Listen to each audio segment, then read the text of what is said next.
নরসিংদীতে ৬০ টাকার বিক্রি হচ্ছে এক হালি লেবু, একই দামে বিক্রি হচ্ছে ১ কেজি শসা। এক সপ্তাহ আগেও এই লেবু ২০ টাকা ও শসা ১৫ টাকা বিক্রি হয়েছে। সোমবার বিকেলে শহরে বড় বাজার, বউবাজার, বটতলা বাজার, হাসনাবাদ বাজার ঘুরে এমন তথ্য জানা যায়।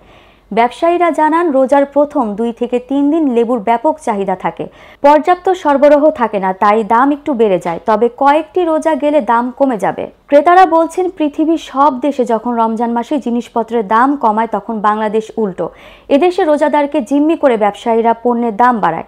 লেবুর হালি ৬০ টাকা আর শসার কেজি ৬০ টাকা দরে কিনলাম, অথচ দুদিন আগেও দাম কম ছিল।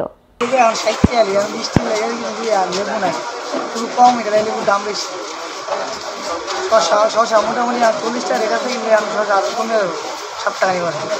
নিত্য পণ্যের দাম কমিয়ে দেওয়া হয়, কিন্তু বাংলাদেশে দেখা যায় ভিন্ন সিস্টেম।